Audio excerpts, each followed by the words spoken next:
ក៏រកដូចជាសួស្តីដល់ពុកម៉ែបងប្អូនទាំងអស់គ្នាបាទយើងវិលត្រឡប់មកជុំខ្ញុំម្ដងទីការធ្វើនៅដំណើរឆ្នោតយួនសម្រាប់នៅថ្ងៃទី15ខែ10ឆ្នាំ2025មកចែកជូនអ្នកទាំងអស់គ្នាបាទដើម្បីយកទៅធ្វើការលេងសងសំណាងទាំងអស់គ្នាបន្តទៀតផងដែរបាទចឹងតម្រុយម្សិលមិញគឺយើងចូលបានទៅអុកតុងទេពុកម៉ែបងប្អូនអស់គ្នាម៉ោង9:30នាទីពុកម៉ែបងប្អូនទាំងអស់គ្នាបាទ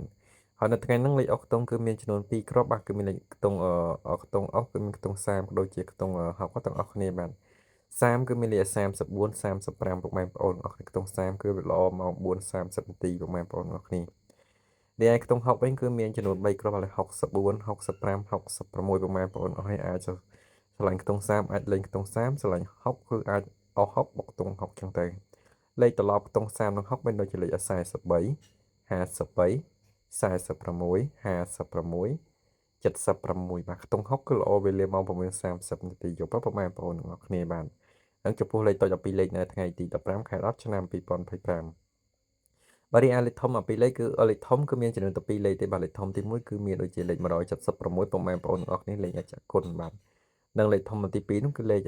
369ពុកម៉ែបងប្អូនទាំងអស់គ្នាអាចយកធ្វើការលេងសងសនាមបានគឺឆ្នោតយួនមានរយៈពេល13ម៉ោងបាទគឺម៉ោង1:30នាទីម៉ោង4:30នាទីក៏ដូចជាម៉ោង9:30នាទីចឹងចំពោះបងប្អូននៅថ្មីក៏ដូចជាចាស់បាទចឹងកុំភ្លេចចុចសញ្ញាមេដៃ like ឡើងលើទាំងអស់គ្នាម្នាក់មួយចុច Subscribe ចុចរូបកណ្ដឹង